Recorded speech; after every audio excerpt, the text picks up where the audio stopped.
ನಮಸ್ಕಾರ ವೀಕ್ಷಕರೇ, ನಾನು ನಿರೂಪಕಿ ವಿದ್ಯಾ ಮಂಜುನಾಥ್.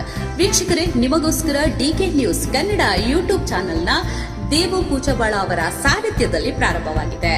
ಈ ಯೂಟ್ಯೂಬ್ ಚಾನೆಲ್ನ ವಿಶೇಷತೆ ಏನಪ್ಪಾ ಅಂತಂದ್ರೆ, ಚಿಕ್ಕವರಿಂದ ದೊಡ್ಡವರವರೆಗೂ ಯಾವುದೇ ವಯಸ್ಸಿನ ಮಿತಿ ಇಲ್ಲದೆ ತಾಜಾ ಸುದ್ದಿ ಸಮಾಚಾರಗಳನ್ನ, ನಿಮ್ಮ ಸುತ್ತಮುತ್ತಲು ನಡೆಯುವಂತಹ ವಿಶೇಷ ಸುದ್ದಿ ಸಮಾಚಾರಗಳನ್ನ, ನಿಮ್ಮ ಊರು, ತಾಲೂಕು ಹಾಗೂ ಜಿಲ್ಲೆ, ರಾಜ್ಯ, ದೇಶದ ಸಮಗ್ರ ಸುದ್ದಿಯನ್ನ ನೀವು ಈ ಒಂದೇ ಯೂಟ್ಯೂಬ್ ಚಾನೆಲ್ ಅಲ್ಲಿ ಪಡೆಯಬಹುದಾಗಿದೆ. ಮತ್ತೆ ತಡ ಮಾಡ್ತಾ ಇದ್ದೀರಾ? ಕೂಡಲೇ ನಮ್ಮ ಡಿಕೆ ನ್ಯೂಸ್ ಕನ್ನಡ ಯೂಟ್ಯೂಬ್ ಚಾನೆಲ್ನ ಸಬ್ಸ್ಕ್ರೈಬ್ ಮಾಡಿ, ನಿಮ್ಮ ಸ್ನೇಹಿತರ ಜೊತೆಗೆ ಶೇರ್ ಮಾಡಿ, ನಮಗೆ ಸಪೋರ್ಟ್ ಮಾಡಿ, ಮರೆಯದೆ ಬೆಲ್ ಐಕನ್ನ ಒಡಿರಿ ಅಂತ ಹೇಳಿ. ಇನ್ನು ನಾವೆಲ್ಲ ಸೇರಿದ್ದೆಲ್ಲ ಗೊತ್ತವೆ. ಈ ನಮ್ಮ ಸಮಾಜದವರೇ ಆದ ನಾವು ಸಂಬಂಧಿಕರು ಅಂತ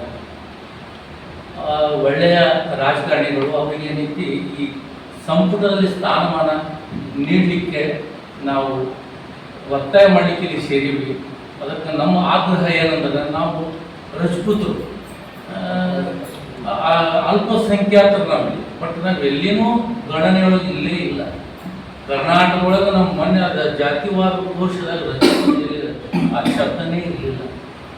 ಅದು ಇದ್ದಂಥ ಇಂಥ ಒಂದು 2-3 ಜನ ಈ ಮುಖ ತೋರಿಸುವಂಥ ಈ ನಮ್ಮ ಸ್ಟೇಟ್ಗಳು ಈ ಜನ ಒಂದು 3-4 ಜನ ಅದಾರ.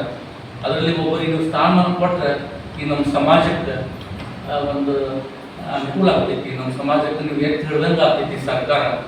ಅದಕ್ಕೆ ಒಳ್ಳೆಯ ವ್ಯಕ್ತಿಗಳದ ರಾಜೇಶ್ ಸಿಂಗ್ ಅವರು, ಅವರ ಚಾರಿತ್ರ್ಯ, ಅವರ ನಡೆ ನುಡಿ, ಅವರ ಮನೆತನನೇ ಆಗದ. ಅದಕ್ಕೆ ಇಂಥ ಒಳ್ಳೆಯ ವ್ಯಕ್ತಿಗಳನ್ನು ನಾವು ಮಂತ್ರಿ ಸ್ಥಾನದಲ್ಲಿ ತಗೊಂಡ್ರೆ ಸಂಪುಟಕ್ಕೆ ಒಂದು ಬೆಲೆ ಬರ್ತದೆ ಅಂತ ಹೇಳಿ ನಾನು ಶಾಸಕ ಡಾಕ್ಟರ್ ಅಜಯ್ ಸಿಂಗ್ ಅವರ ಸಚಿವ ಸ್ಥಾನ ನೀಡಬೇಕೆಂಬಂತ ನಮ್ಮ ಆಗ್ರಹದ ಕುರಿತು ಸ್ವಲ್ಪ ಹೇಳಿ ಸರ್. ಈಗಾಗಲೇ ರಾಜಪೂತ್ ಸಮಾಜ ತಾಳಿಕೋಟಿ ವತಿಯಿಂದ ಹಾಗೂ ಪ್ರತಿಯೊಂದು ತಾಲೂಕಾ ಮಟ್ಟದಲ್ಲಿ ನಮ್ಮ ರಾಜಪೂತ್ ಸಮಾಜದ ಹಿರಿಯ ನಾಯಕರಾದಂಥ ಡಾಕ್ಟರ್ ಅಜಯ್ ಸಿಂಗ್ ಅವರಿಗೆ ಮಾನ್ಯ ಸಿದ್ದರಾಮಯ್ಯ ಸರ್ಕಾರದಲ್ಲಿ ಸಚಿವ ಸಂಪುಟವನ್ನು ನೀಡಬೇಕಂತ ಹೇಳಿ ನಾವು ಆಗ್ರಹ ಮಾಡ್ಕೊತಾನೆ ಹೋಗ್ತಾ ಇದ್ದೀವಿ. ಮಾನ್ಯ ಸಿದ್ದರಾಮಯ್ಯ ಸರ್ಕಾರದಲ್ಲಿ ಡಾಕ್ಟರ್ ಅಜಯ್ ಸಿಂಗ್ ಅವರಿಗೆ ಸಚಿವ ಸ್ಥಾನ ಯಾಕೆ ನೀಡಬೇಕು ಅನ್ನುವಂಥ ಒಂದು ಪ್ರಮುಖವಾದಂಥ ವಿಷಯ ಇಡೀ ರಾಜ್ಯದ ಜನತೆಗೆ ಗೊತ್ತಾಗಬೇಕಾಗಿದ್ದು ವಿಷಯ. ಈ ಕಾಂಗ್ರೆಸ್ ಪಕ್ಷದಲ್ಲಿ ಕಳೆದ 45 ವರ್ಷದಿಂದ ಪ್ರಾಮಾಣಿಕತೆಯನ್ನು ಮೆರೆದಂಥ ಯಾರು ಇದ್ರೆ ಅದು ಮೊದಲನೇದವರು ಧರ್ಮಸಿಂಗ್ ಅವರು. ಯಾಕಂದರೆ ಕೇಂದ್ರದಲ್ಲಿ ಕಾಂಗ್ರೆಸ್ ಸರ್ಕಾರವಿದ್ದು ಅವರು ರನ್ನಿಂಗ್ MP ಇದ್ದಾಗೂ ಕೂಡ ಕೇವಲ ಒಂದು ಮಾತಿಗೆ ಇಂದಿರಾ ಗಾಂಧೀಜಿಯವರು ಒಂದು ಕರೆ ಮಾಡಿ, ನೀವು ನಿಮ್ಮ MP ಸ್ಥಾನವನ್ನು ಸ್ಟಿಫೆನ್ ಅವರು ಬಿಟ್ಕೊಡ್ಬೇಕು ಅಂತ ಹೇಳಿ ಕೇವಲ ದೂರವಾಣಿ ಮೂಲಕ ಹೇಳಿದ್ದ ಮಾತ್ರಕ್ಕೆ ತಮ್ಮ MP ಸ್ಥಾನವನ್ನು, ಗುಲ್ಬರ್ಗಾ MP ಸ್ಥಾನವನ್ನು, ಬೀದರ್ MP ಸ್ಥಾನವನ್ನು ರಾಜೀನಾಮೆ ಕೊಟ್ಟು CM ಸ್ಟಿಫೆನ್ ಅನ್ನಂಥವರಿಗೆ, ಕಾಂಗ್ರೆಸ್ ಪಕ್ಷದ ಹಿರಿಯರಿಗೆ ಅವರು ತಮ್ಮ ಸ್ಥಾನವನ್ನು ಬಿಟ್ಟು ಆ ಪಕ್ಷ ನಿಷ್ಠೆಯನ್ನು ಮೆರೆದಿದ್ದಾರೆ. ತಮ್ಮ ಜೀವನ ಕಾಲುದ್ದಕ್ಕೂ 9 ಬಾರಿ ಶಾಸಕರಾಗಿರೋ ಧರ್ಮಸಿಂಗ್ ಅವರು ಕಾಂಗ್ರೆಸ್ ಪಕ್ಷವನ್ನು ಬಿಟ್ಟು ಬೇರೆ ಪಕ್ಷದ ಕಡೆ ಮುಖ ಮಾಡಿ ನೋಡುವಂಥದ್ದು ಕೆಲಸ ಮಾಡಿಲ್ಲ. ಅವರ ಚಿರಂಜೀವಿಯಾದಂಥ ಡಾಕ್ಟರ್ ಅಜಯ್ ಸಿಂಗ್ ಅವರು 3 ಬಾರಿ ಶಾಸಕರಾಗಿ ಅದೇ ಒಂದು ಹಾದಿಯಲ್ಲಿ ಕಾಂಗ್ರೆಸ್ ಪಕ್ಷವನ್ನು ನಿಷ್ಠಾವಂತಿಕೆಯಲ್ಲಿ ನೋಡ್ಕೊಂತ ಹೋಗ್ತಾ ಇದ್ದಾರೆ. ಅವರು ಮಾಡಿದ ತ್ಯಾಗ, ಬಲಿದಾನ ಕಾಂಗ್ರೆಸ್ ಪಕ್ಷಕ್ಕೇನೆ ಬಹಳ ಇದೆ.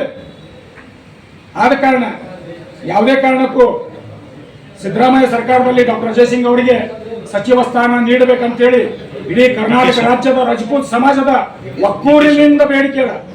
ಒಂದು ವೇಳೆ DK ಶಿವಕುಮಾರ್ ಅವರ ಸರ್ಕಾರದಲ್ಲಿ ಒಂದು ವೇಳೆ ಸಚಿವ ಸ್ಥಾನವನ್ನು ನೀಡದೆ ಇದ್ದ ಸಂದರ್ಭದಲ್ಲಿ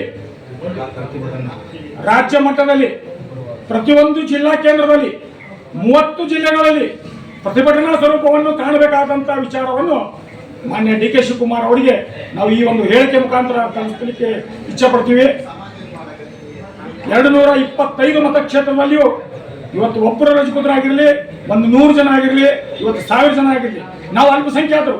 ಆದರೆ ನಮ್ಮ ಬೇಡಿಕೆ 225 ಮತಕ್ಷೇತ್ರದಿಂದನೂ ಕೂಡ ಏನಪ್ಪಾ ಅಂದ್ರೆ ನಮ್ಮ ಒಬ್ಬರೇ ಶಾಸಕರು, ನಮ್ಮ ಒಬ್ಬರೇ ನಾಯಕರು ಅಜಯ್ ಸಿಂಗ್ ಅವರು ಕಾಂಗ್ರೆಸ್ನಲ್ಲಿದ್ದಾರೆ. ಅವರು ತಂದೆಯಿಂದ ಕಾಲದಿಂದಿದ್ದಾರೆ. ಅವರಿಗೆ ಯಾವುದೇ ಕಾರಣಕ್ಕೂ ಈ ಸಚಿವ ಸ್ಥಾನವನ್ನು ಬಿಟ್ಟರೆ ನಡೆಯುವುದಿಲ್ಲ. ಉಗ್ರ ಸ್ವರೂಪದ ಹೋರಾಟಗಳನ್ನು ಮುಂದೆ ಬರ್ತಕ್ಕಂಥ ದಿನಗಳಲ್ಲಿ ನೀವು ನೋಡಬಹುದು.